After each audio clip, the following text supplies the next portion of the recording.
마태복음 10장 34절 한 절입니다. 제가 봉독해 드리도록 하겠습니다. 내가 세상에 화평을 주러 온 줄로 생각하지 말라. 화평이 아니요 검을 주러 왔노라. 아멘. 우리는 저번 주에 이어서 화평 시리즈를 이어가고 있습니다. 저번 주는 박형민 전도사님을 통해서 로마서 5장을 살펴봤거든요. 우리가 죄인이며 원수이며 연약했었을 때 우리가 그리스도로 말미암아 하나님과 화평된 관계를 이루었음을 우리는 다시 한번 확인했습니다. 하나님과 화평된 관계를 누리는 것이 굉장히 중요하죠. 화평을 다루게 될 때 가장 근원적이고 가장 기본적인 내용으로 우리는 다시 돌아가야 합니다. 이것은 너무도 중요합니다. 모든 참된 화평은 하나님께로부터 흘러나오기 때문입니다. 그리고 우리는 그러한 화평의 관계에 들어와 있음을 매일 눈을 뜰 때마다 기억하고 마음에 되새겨야 할 것입니다. 왜냐하면 이것이 우리가 겪는 환난을 견디게 하기 때문입니다. 내 스스로도 내가 꼴보기 싫을 때 다시 한번 내가 하나님께 힘을 얻어서 걷게 하는 힘을 누리는 것이 내가 하나님과의 화평된 관계를 그리스도로 말미암아 누리게 되었구나라는 깨달음을 통해서, 그리고 그 사실 앞에 다시 한번 우리는 걸음을 걷게 됩니다. 오늘은 이것에 이어서 우리가 만들어갈 화평에 대한 것들까지도 한번 살펴보도록 하겠습니다. 오늘 본문을 제가 한번 읽어드리겠습니다. 내가 세상에 화평을 주러 온 줄로 생각하지 말라. 화평이 아니요 검을 주러 왔노라. 오늘 본문은 화평과 뭔가 맞지 않는 것만 같죠. 예수님께서는 화평을 주러 온 것이 아니라고 얘기하고 있습니다. 오히려 화평이 아니라 검을 주러 왔다고 얘기하고 있습니다. 물론 예수님은 하나님께는 영광이고 기뻐하심을 입은 사람들 중에는 평화로 이 땅 가운데 오셨습니다. 예수님은 십자가의 피로 막힌 담을 헐어서 우리를 하나님과 화평하게 하셨습니다. 예수님은 샬롬의 왕이며 화평을 일구시는 분이십니다. 그러기에 예수님은 우리를 구원할 구원의 주이기도 합니다. 그러나 오늘 본문은 예수님께서 화평을 일구시는 분이 아니라는 말이 아니라 그러한 화평을 좀 더 구체적으로 밝혀주고 있습니다. 화평은 심판 없이 모두를 구원시키는 것이 아니며 죄에도 불구하고 아무렇지도 않게 넘어가는 것도 아니며 공의 없이 눈 감아주는 것도 아니기 때문입니다. 진정한 화평은 공의를 지나서 오죠.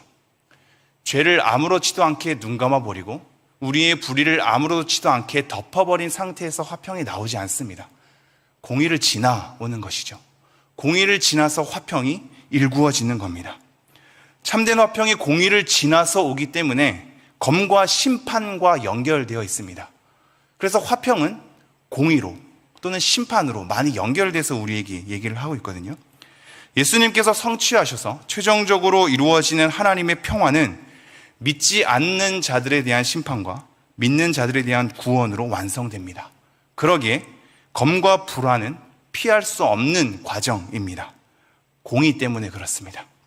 우리가 하나님과 화평을 누리게 된 것도 사실 아무런 공의 없이 이루어진 것이 아님을 우리는 알 수 있습니다. 예수 그리스도의 죽음이 있었죠.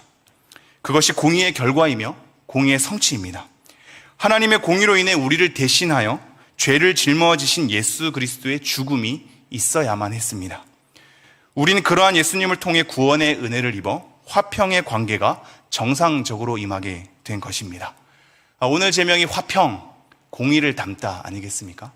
이 화평에 대해서 우리가 묵상할 때마다 공의를 담아내야 할 것임을 우리는 계속적으로 상기하면서 말씀을 한번 따라와 보시죠. 제가 이사야 32장 말씀 한 번 더 읽어드리겠습니다. 자막이 준비되어 있을 텐데요. 제가 읽어드리겠습니다. 그때 정의가 광야에 거하며 공의가 아름다운 밭에 거하리니 공의의 열매는 화평이요 공의의 결과는 영원한 평안과 안전이라. 내 백성이 화평한 집과 안전한 거처와 조용히 쉬는 곳에 있으려니와 그 숲은 우박에 상하고 성읍은 파괴되리라. 하나님이 이루시는 그때, 이것은 초기에 예수 그리스도를 통해서 이루어지고요, 최종적으로는 예수 그리스도의 재림 때 이루어질 것입니다. 이러한 공의와 정의가 광야와 아름다운 밭에 다 거할 것이라고 얘기합니다. 그러면서 뭐라고 얘기하냐면 17절, 공의의 열매는 화평이라고 얘기합니다. 공의의 열매가 화평이랍니다. 화평은 공의 없이 주어지는 것이 아니라 공의의 열매로 우리에게 주어진다고 얘기하고 있습니다. 그리고 그러한 공의의 결과는 영원한 평안과 안전이라고 얘기하고 있습니다. 화평의 또 다른 의미가 안전, 그리고 평안이라는 의미도 다 더불어 가지고 있거든요. 이 공의의 결과로 우리가 화평을 이루게 되는 것이죠. 18절, 내 백성이 화평한 집과 안전한 거처와 조용히 쉬는 곳에 있으려니와 19절, 그 숲은 우박에 상하고 성읍은 파괴되리라. 숲과 성읍이 파괴되는 심판과 더불어서 우리에게 구원을 가져다 주시는 하나님의 화평이 주어질 것이라고 얘기하고 있습니다. 즉, 우리가 얻는 화평은 공의를 지나서 오며 그 공의는 심판을 담아낼 수밖에 없습니다. 공의와 심판을 지나서 우리에게 화평이 온다라는 사실은 우리가 누리는 화평 가운데 공의가 필수적으로 연결되어 있다라는 사실을 다시 한번 확인하게 하죠. 또 다른 말씀 볼까요? 시편 85장입니다. 9절에서 13절 말씀을 제가 읽어드리겠습니다. 자막이 준비되어 있는데요. 진실로 그의 구원이 그를 경외하는 자에게 가까우니 영광이 우리 땅에 머무리이다. 구원과 영광이 머무는 것을 먼저 얘기하죠. 그러면서 10절, 인애와 진리가 같이 만나고 의와 화평이 서로 입맞추었으며. 표현이 너무 멋있지 않습니까? 인애와 진리가 같이 만난답니다.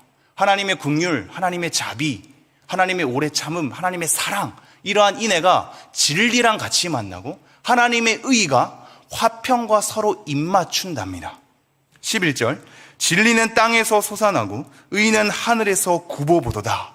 밑에서는 진리가 솟아나고 하늘에서는 의가 쏟아지는 상태. 12절, 여호와께서 좋은 것을 주시리니 우리 땅이 그 산물을 내리로다. 하나님께서 우리에게 복된 화평의 선물을 주시는 겁니다. 그리고 13절 이렇게 얘기하죠. 의가 주의 앞에 앞서가며 주의 길을 닦으리로다. 이 표현도 너무 멋있지 않습니까? 의가 주의 앞에 앞서가면서 주의 길을 닦은답니다. 그 의를 주님께서 사뿐히 지려 밟고 걸어가시는 거죠. 뗄 수 없는 관계인 겁니다. 우리가 누리는 화평과 우리가 담아내야 될 공의는 서로 입맞추고 있습니다. 땅에서는 진리가 솟아오르고 하늘에서는 의가 쏟아져 나오는 관계, 이것을 하나님께서는 우리에게 원하시고 있으며 그때 이루고자 한다고 얘기를 하고 있는 겁니다. 이사야 60장 17절에는 하나님께서 결국 이루실 나라는 화평을 세워 관원으로 삼고 공의를 세워 감독으로 삼는다고 얘기하고 있습니다.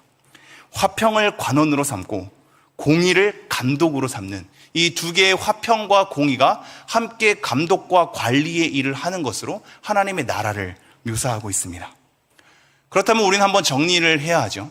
우리가 지금 화평을 다루고 있는데 사실상 이 화평이란 단어는 여러 가지 단어로 번역이 되거든요. 구약에서는 샬롬이란 단어를 쓰고 신약에서는 에이레네라는 단어를 쓰는데 이것이 한국어로 번역될 때에는 네 가지로 번역이 됩니다. 지금 우리가 언급하고 있는 화평이 그렇고요. 또 다른 말로 평화로 번역되기도 합니다. 화평이나 평화나 사실상 한자어 의미는 똑같거든요. 이 앞뒤 순서가 바뀌었을 뿐인데 그렇게 다르게 표현하는 거죠. 그러나 이런 다른 표현의 이미지를 통하여 화평이란 단어에 대한 개념이 좀 더 우리에게 넓어지게 되는 이미지를 갖는 것은 또한 사실입니다. 화평은 평화로 번역되기도 하고 또 다른 단어로 평강이란 단어로도 번역이 됩니다. 이 평강이란 단어 할 때 이 강은 안전을 얘기하거든요. 안전한 것을 의미하는 거죠. 또 다른 단어로는 평안이란 단어로도 우리에게 번역됩니다. 그러나 다 같은 단어입니다. 똑같이 에이레네고 똑같이 샬롬입니다. 그러나 화평으로 번역되고 평화로 번역되고 평강으로 번역되고 평안으로 번역되는 것이죠. 그런데 우리가 여기서 중요하게 알아야 될 사항이 있는데요. 이러한 네 가지 단어로 번역되었다는 것은 우리는 하나, 우리의 시선을 교정하게 하는데 결국 우리가 누리는 화평은 하나님이 없이는 이루어지지 않는다는 것입니다. 이것은 이미 저번 주에 박형민 전도사님을 통해서 이미 배웠던 내용인데요. 하나님 없는 화평은 화평이 아닌 겁니다. 우리가 느끼는 만족과 우리가 느끼는 안도감과 우리가 느끼는 안전함들이 하나님 없이도 이루어질 수 있기 때문에 이 세속적 가치는 우리를 그렇게 속이고 있기 때문에 우리는 그곳에서 안전함을 누리며 그곳에서 만족함을 누리고 그래서 화평하다고 생각하지만 사실상 하나님이 없는 화평은 화평이 아닌 것입니다. 성경에서 얘기하는 샬롬이 그렇고 성경에서 얘기하는 에이레네가 그렇습니다. 또 하나 우리가 염두해야 될 것은 평안이란 단어 때문인데요. 평안이란 단어가 우리에게 심리적인 어떤 안정감으로 많이 우리가 이 단어를 생각하기 때문에 어떤 심리적인 표현으로 우리가 사용될 때가 많습니다. 평안하십니까? 내가 너에게 평안을 주고 싶습니다. 이러한 단어가 심리적인 용어로 많이 쓰이거든요. 물론 우리 개인적인 심리적인 만족과 안정감이 성경에서 얘기하는 화평이란 단어에 다 실려 있기도 합니다. 그러나 여러분 잘 생각해 보십시오. 우리가 가지고 있는 심리에 대한 평안은 사실상 우리의 주관적인 해석과 관점이 들어갈 때가 많습니다. 하나님께 기도하는 거죠. 그리고 나름대로 음성을 듣는 겁니다. 그리고 나서 그 음성이 하나님께로부터 왔는지에 대한 기준점을 내 안에 주시는 하나님의 평안으로서 우리가 많이 기준을 삼거든요. 내 마음이 편안하고 만족하고 불안하지 않으며 괜찮게 느끼는가에 대한 평안감을 가지고 이것이 하나님께로부터 왔는가를 우리가 판결하기도 합니다. 그러나 여러분, 이것은 무섭지요. 내 개인적인 느낌과 내 개인적인 마음이 그것이 괜찮다라고 하면 그것은 하나님께로 오는 것인지요. 내 마음속에 불안이 없고 내 마음속에 뭔가 확신이 생긴다고 하면 그것은 하나님의 말씀인 것인지요. 우리가 하나님에 대한 화평을 평안에 대한 자기의 심리적인 만족과 평안으로 우리가 생각을 한다면 하나님의 뜻은 우리에 따라서 달라질 수 있는 것입니다. 그래서 여러 단어로 번역되는 것은 우리를 이것을 교정시켜주죠. 그것은 단순히 우리에 대한 심리, 우리에 대한 관점이 아니다. 화평이며 평화며 평강이다 라는 것으로 우리에게 얘기를 합니다. 그렇다면 우리는 이 화평이라는 단어를 어떻게 총괄적으로 정리할 수 있을까요? 이렇게 정리하는 것이 좋을 것 같습니다. 화평은 하나님과의 평화의 관계로부터 흘러나와서 모든 관계 속에서 욕망으로 점철되어 죽음의 질서로 관계를 맺지 않고 용서와 사랑과 거룩을 추구하는 평화로움을 만드는 삶이다 라고 정리할 수 있겠습니다. 다시 한번 정리해 볼까요? 화평은 하나님과의 평화의 관계로부터 흘러나와 모든 관계 속에서 욕망으로 점철되어 죽음의 질서로 관계를 맺지 않고 용서하고 사랑하고 또한 거룩을 만들어내는 그러한 평화로움을 만드는 삶이 바로 화평의 삶인 것입니다. 그렇다면 성경은 이러한 네 가지 단어, 이 화평을 어떤 때에 사용하는가를 우리가 그 범주를 한번 살펴보도록 하겠습니다. 이 범주를 살펴보는 것이 오늘 화평에서 공의를 담아내는 것에 대한 하나의 흐름을 제공하기 때문입니다. 이 화평이란 단어 또는 평화, 평강, 평안이라는 단어, 이 네 가지의 단어가 우리에게 요구될 때는 첫 번째는 하나님의 속성으로 표현될 때입니다. 평강의 하나님이라는 것이며 하나님은 화평이신지라 라고 얘기를 하는 거죠. 그렇게 소개되는 평강의 하나님, 즉 하나님의 속성으로 소개되는 화평, 하나님의 속성으로 소개되는 평화, 하나님의 속성으로 소개되는 평강과 평안을 우리에게 언급할 때는 하나님의 어떠한 일하심들을 우리에게 연이어서 얘기를 하고 있습니다. 평강의 하나님이 우리를 거룩하게 하사 우리를 그렇게 보존하신다라는 말씀이 뒤따라오고 있고요. 고린도 전서에 가면 하나님은 무질서의 하나님이 아니라 화평의 하나님이다라고 얘기하고 있죠. 이것은 다른 말로 그 화평은 결국 질서를 만들어내는 것을 얘기를 합니다. 로마서 16장 20절에 가면요, 평강의 하나님이 속히 사탄을 너의 발 아래에서 상하게 하시리라. 사탄이라는 온전한 이 악의 근원을 제거해 버리는, 그래서 공의를 실현하는 것으로 우리에게 얘기하죠. 결국 평강의 하나님이란 하나님의 속성은 하나님의 일하심과 더불어서 우리에게 소개되는데, 그것은 거룩을 행하는 것이며 악을 처단하는 것이며 질서를 만드는 것으로 우리에게 소개하고 있다라는 겁니다. 이것이 첫 번째 범주이고요. 두 번째 범주는 이러한 하나님의 속성인 평강이 우리에게 임하기를 원한다라는 하나의 인사입니다. 여러분이 너무나 잘 발견하다시피 은혜와 평강이 너희에게 있기를, 이라는 표현 굉장히 많은 인사로 우리에게 소개되고 있지 않습니까? 사실 샬롬이라는 단어도 서로에 대한 인사인 것이고 에이렌에도 서로에 대한 인사로 사용되고 있습니다. 은혜와 평강이 너희에게 있을지어다 또는 있기를 원하노라 라는 것으로 표현된 이 은혜와 평강, 평화, 화평, 평안이라는 단어는 우리에게 임할 하나님의 평강으로서 서로에게 누리게 되는 것으로 우리에게 소개되고 있는 맥락입니다. 이것이 두 번째 범주이고요. 세 번째 범주는 우리가 평강을 만들어내야 할 것에 대해서 얘기하고 있죠. 이거의 차이점들이 여러분에게 잘 하나하나 정리가 되는지 모르겠습니다. 첫 번째는 하나님의 속성으로, 두 번째는 그 속성을 우리가 누리는 것으로, 세 번째 지금 얘기하는 것은 우리가 하나님의 그 화평을 일구어내는 것으로 사용되는 거죠. 그래서 피스메이커라는 단어가 한때 우리에게 굉장히 많이 사용되었습니다. 우리는 팔복에서 이미 화평케 하는 자는 복이 있나니, 이것이 피스메이커죠. 화평을 일구어내는 자는 하나님께 복이 있고 하나님의 아들이라 칭함을 받을 것이라는 그 복을 누리는 상태가 되는 거죠. 하나님의 자녀로서 화평을 일구는 삶이 우리에게 요구되고 있는 겁니다. 로마서 14장 19절에 보면요, 화평의 일을 힘쓰라라고 되어 있습니다. 우리에게 요구하는 거죠. 화평의 일을 일구어 갈 것에 대해서 얘기를 하고 있는 겁니다. 평강을 소유하고 있는 하나님이 우리가 평강을 누리는 관계로서 가기를 원하고 그 속에서 평강을 일구어내는 것으로서 이 화평이란 단어를 성경에서 세 가지 범주로 우리에게 사용하고 있는 겁니다. 그러면 정리해보죠. 하나님의 속성으로 볼 때 화평은 하나님의 공의라는 속성과 뗄 수가 없습니다. 그러기에 하나님이 우리에게 요구하는 삶도 경건과 거룩으로의 삶으로 요구되는 것이죠. 하나님이 그러한 분이기 때문입니다. 내가 거룩하니 너희도 거룩하라. 내가 화평이 하나님이니 너희도 화평하라 라는 것으로 되는 겁니다. 두 번째, 하나님의 평강이 우리에게 임한다고 할 때에도 우리는 공의와 뗄 수 없음을 생각할 수밖에 없습니다. 이 화평은 하나님과 상관없는 화평이 아니라, 우리가 누려야 될 평안은 하나님과 상관없는 심리적인 것이 아니라 하나님의 공의로부터 나오는 화평이기 때문입니다.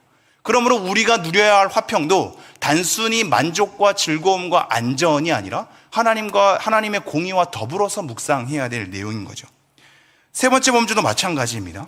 화평을 만드는 일 또한 하나님의 공의와 분리시켜서는 안 될 것입니다.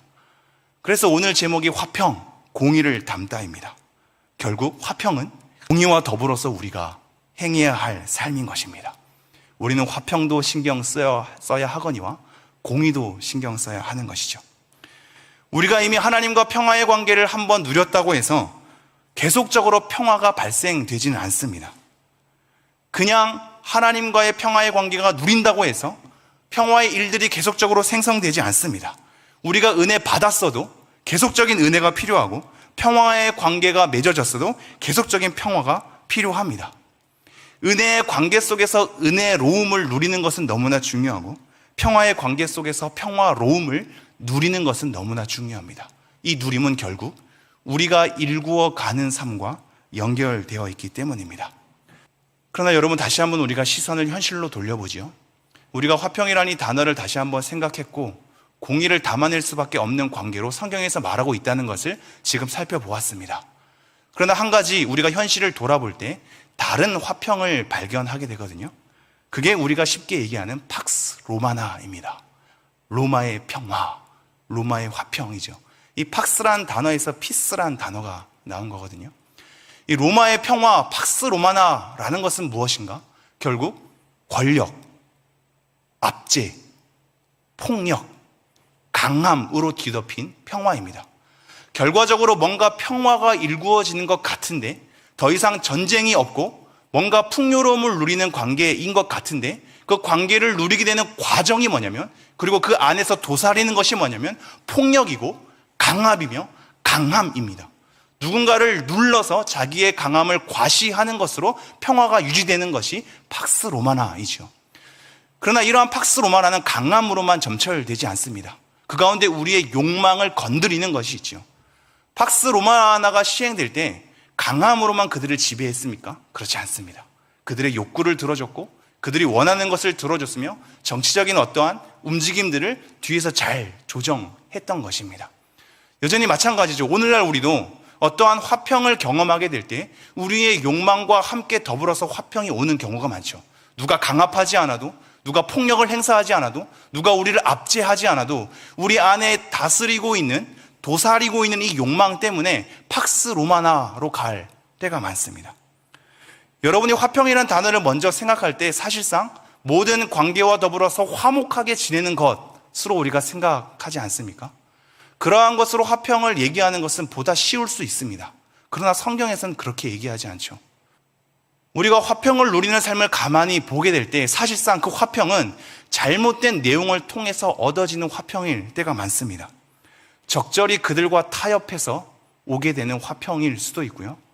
적절히 그 사람을 위해 비율을 맞추는 것으로 화평의 결과가 맺어질 수 있죠. 그에게 아첨하는 것으로 화평의 관계가 맺어질 수 있습니다. 눈치 보고 나름대로의 위선적인 행태를 지니면서 화평의 관계가 될 수 있죠. 거짓을 마음속에 품고 화평의 관계 충분히 형식적으로 만들어낼 수 있죠. 불의를 눈감음으로부터 우리는 화평의 관계를 만들어낼 수 있습니다. 기회주의적인 움직임을 통하여서 적절히 그를 만족시킬 때 불편하지 않는, 서로 적대감이 없는 화평의 관계를 만들어낼 수 있죠. 그리고 내가 좋아하는 욕망의 일치, 내가 뭔가 원하는 것을 그가 들어주는 것 때문에 내가 눈 감아버리고 적절히 그를 타협하며 그를 인정하고 하는 것으로 화평이 만들어질 수 있는 겁니다. 여러분, 성경에서 얘기하는 화평이 이런 것이겠습니까? 여러분에게 적절히 타협하며 아첨하며 비위를 맞추며 거짓을 일삼으며 불의를 삼키고 눈 감아 버리는 것으로 적절히 화평의 관계를 만들어내는 것으로 우리에게 얘기를 하고 있는지요? 우리는 이러한 과도한 욕망으로 가지 않는다 할지라도 서로 적정한 선을 지켜서 불편하지 않을 정도의 관계를 유지하면서 화평이라고 착각할 때도 있습니다. 괜히 긁어부스럼 만들지 않는 거지요.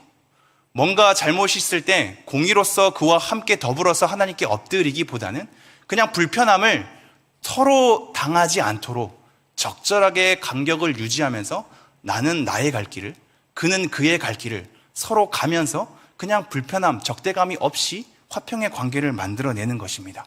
그러면서 우리는 이것이 안전하고 평안하며 화평이라고 착각할 때가 있죠. 또는 강한 자의 위치에서 강한 자에게만 화평으로 다가오는데 그것이 화평인 줄 착각할 때도 있습니다. 약한 사람은 뭔가 자기의 말을 하지 못해서 그것을 얘기할 수 없는데 강한 자의 입장에선 자기 마음대로, 편한 대로, 원하는 대로 행해놓고선 이것은 아무런 문제가 일어나지 않으니까 우리는 화평하다, 안전하다, 평안하다라는 것으로 착각할 수 있지요. 이것이 과연 성경에서 얘기하는 샬롬의 평화인지요?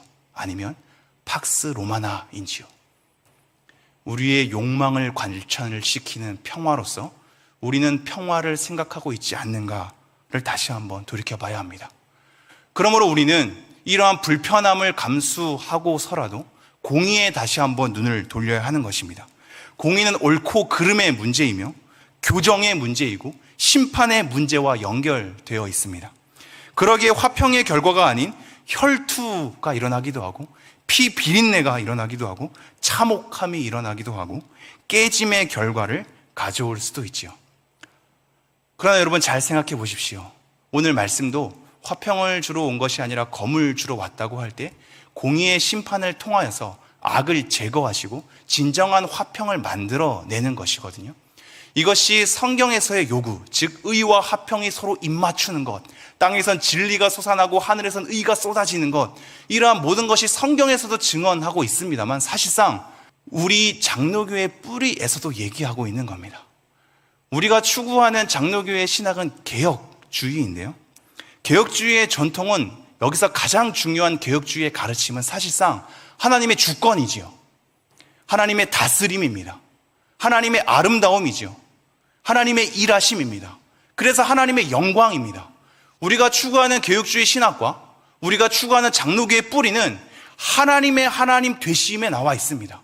우리는 비참한 죄인일 뿐이며 하나님의 어떠함을 칭송하는 것이 개혁주의 핵심이며 전통이고 뿌리이며 우리가 추구해야 될 방향인 것입니다. 그러나 개혁주의는 여기서만 그치지 않습니다.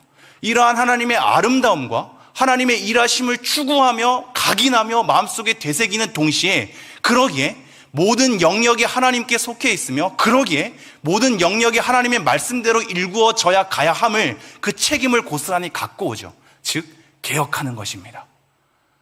잘못된 것을 교정하고 불의를 의로 탈바꿈하고 말씀에서 어긋나는 것을 말씀으로 고쳐서 다시 한번 개혁하는 것이 하나님의 주권 때문에, 하나님의 다스리심 때문에, 하나님의 공의 때문에, 하나님의 영광 때문에 우리가 자발적으로 그것을 원하는 우리의 책임으로서 감당되고 있는 것입니다. 그러나 여러분, 어느덧 우리는 내세지향적인 신앙으로 갈 때가 많죠. 내면에 자기 개인적인 내 속에 영혼으로서의 축으로만 우리의 신앙이 흘러갈 때가 많습니다. 내 구원에만 혈안이 되어 있고 내 심리적인 평안에만 만족이 되어 있어서 개혁주의의 뿌리가 이것임에도 불구하고 사회에서의 공의와 사회에서의 정의에 대한 실현은 우리가 아무런 상관하지 않을 때가 많죠. 물론 이해는 합니다. 우리가 사회에 대한 불의를 한번 건드리기 시작하면 걷잡을 수 없지요. 너무나 복잡하게 얽혀있고 너무나 힘겹기 때문입니다. 공의 하나하나 이루려면 우리의 삶을 내려놓아야 할 것도 많고 우리 스스로도 피해 볼 것도 많으며 우리 스스로도 불편함을 감수해야 될 것이 너무나 많기 때문입니다. 또한 어떤 것이 과연 옳은지 어떤 것이 과연 그른지에 대한 판단도 너무나 헷갈릴 때가 많고 공의를 추구하는 그들 또한 모순투성이로 우리에게 확인될 때가 많기 때문에 지쳐버리는 것이죠. 밖에서 그렇게 공의를 실현하자니 이것이 녹록지 않은 겁니다. 그러니 개인적으로 하나님께 엎드리는 것이 편안하고 개인적으로 심리적인 평안함을 가져오는 것이 보다 쉽지요. 그리고 이 땅의 모든 것에 대해서 실족하고 뒤로 져버린 채 영원한 하나님의 것을 바라보면서 빨리 그날이 오기만을 기다리며 그날만 고대하는 것으로 우리의 신앙이 흘러가는 것은 다분히 이해되기도 하고 다분히 우리 가운데 도살이기도 합니다. 그러나 여러분, 성경에서는 그리고 개혁주의 전통에서는 하나님의 어떠함 때문에 우리가 개혁해야 할 것을 얘기하고 있으며 그러기에 화평은 공의를 담아내야 할 것에 대해서 얘기를 하고 있습니다. 사회의 개혁과 정의를 향한 우리의 책임에 대해서 놓지 않을 것을 우리에게 계속적으로 얘기하고 있습니다. 물론 여러분, 제가 이렇게 쉽게 얘기합니다만 이것은 정말 쉽지 않죠. 정의를 담아내는 것은 쉽지 않고 사회에 관심을 가지는 것은 쉽지 않습니다.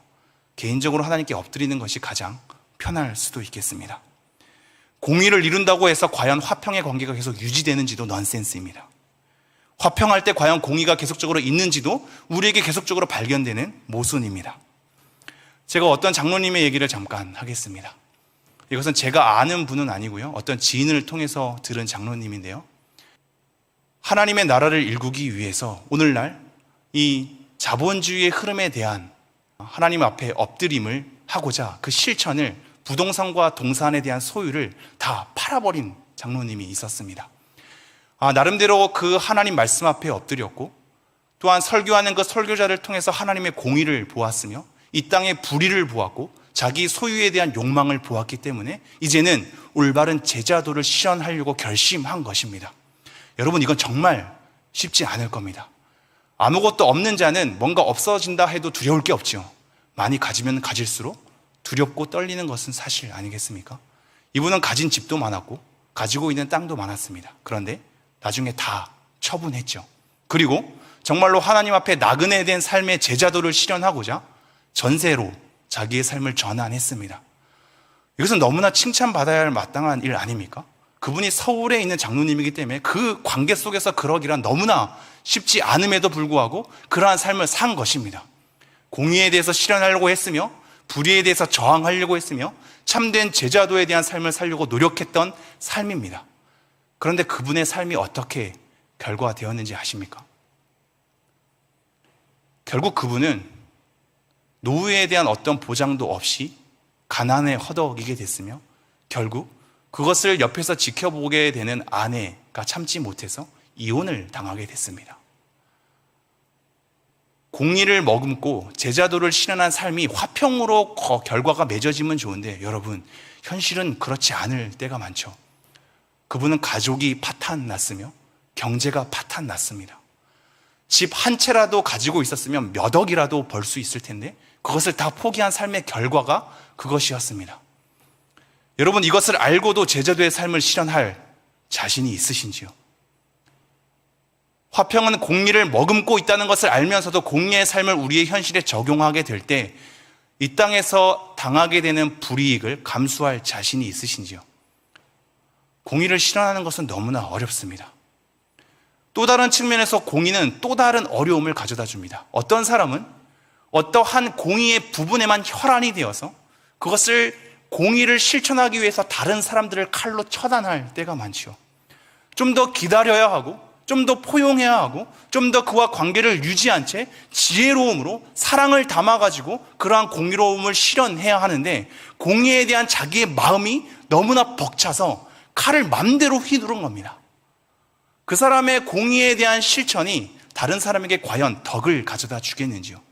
우리는 공의로워야 될 것에 대해서 알지요. 정의로워야 될 것에 대해서 성경에 대해서 확인합니다. 그래서 우리는 다시 한번 우리 현실에 들어와서 공의에 대한 잣대로, 정의에 대한 잣대로 칼을 휘두르죠. 그러나 그 삶의 결과는 사람들이 상처받고 아파하며 떠나가고 홀로 있게 되고, 그것 또한 내 스스로 자괴감을 들게 되는 결과를 가져올 때도 있는 겁니다.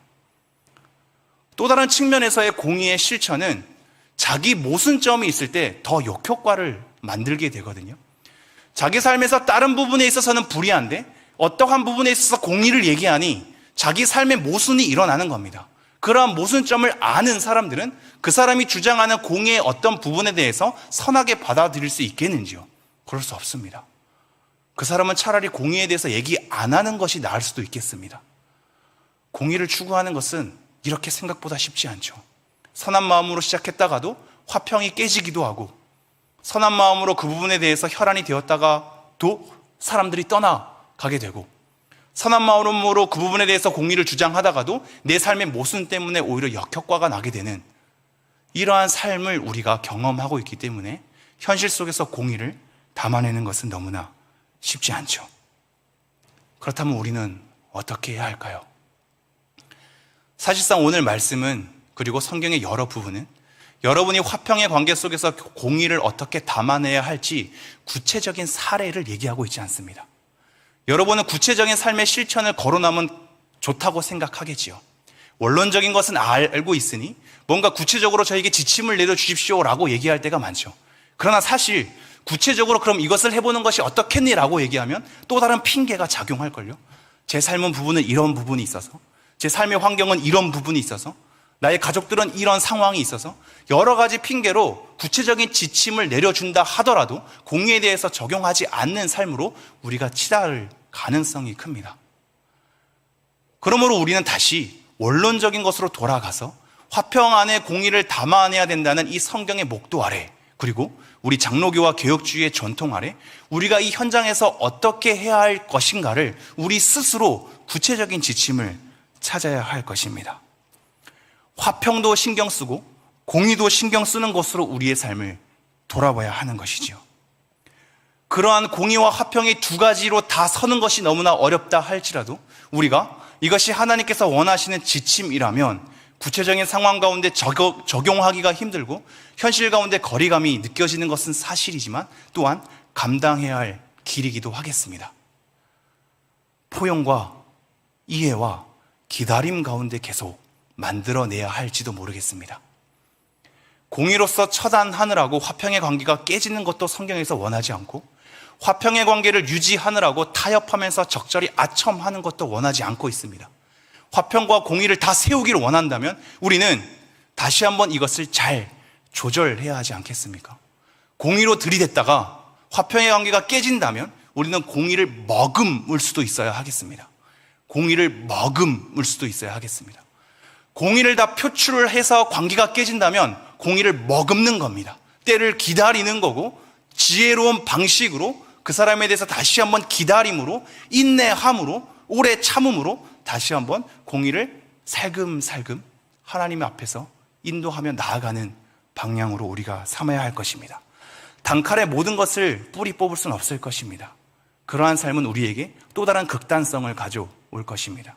그러나 이러한 우리의 더딤이 스스로 우리가 공의를 잡고 있는 삶으로 가기에 오늘 우리는 화평 속에 공의가 담아야 함을 다시 한번 강조하며 그 말씀을 되새기고자 하는 것입니다. 공의가 너무 어려워서 내려놓고 있는 이 상황 가운데, 적절한 관계를 유지하면서 타협하고 있는 상황 가운데 우리가 공의를 담아야 함을 잊어버리고 있는 건 아닌지 다시 한번 우리를 돌이켜보면서 우리의 화평의 관계 속에 공의를 담아내는 것으로 여러분이 삶을 살아내었으면 좋겠습니다. 좋은 관계도 중요하지만 그 관계의 내용이 옳아야 하며 그 관계가 표현되는 방식도 옳아야 합니다. 공의도 중요하지만 공의의 내용도 옳은 것이어야 하며 공의가 표현되는 방식도 중요한 것입니다. 지금 이 시간 우리가 예배를 마치고 나서 여러분이 지금 가족 가운데 이 말씀을 함께 상고하고 있다면 우리 가족의 죄를 덮어버리고 무감각한 채 적절히 화평의 관계를 누리는 것이 아니라 잠깐의 검을 끄집어내는 은혜가 있었으면 좋겠습니다. 하나님과의 화평의 관계를 깨는 것이 아니라 더 참된 관계로 만들기 위해서 내 남편에게, 내 아내에게, 내 자녀들에게, 내 지인들에게, 내 친족들에게 하나님의 검을 잠깐 꺼내는 것도 필요하겠습니다. 하나님의 관계적인 평화로 인해 우리의 욕망을 점철되어 거짓된 화평을 누리는 것이 아니라 거룩을 추구하는 삶으로의 화평의 걸음이 되기를 간절히 소망합니다. 여러분이 살만하다면 공의를 담아내기를 소망합니다. 여러분이 해볼만 하다면 공의를 담아내기를 소망합니다.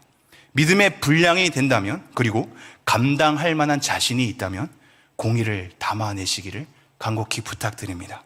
그래서 참된 평화를 갖고 나아가는 여러분 되었으면 좋겠습니다.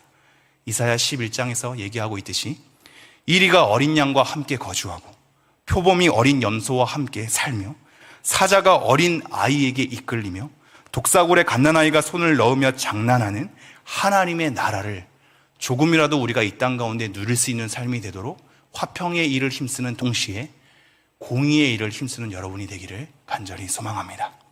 우리가 함께 찬양으로 우리의 마음을 아뢰면서 기도하며 나아가도록 하겠습니다.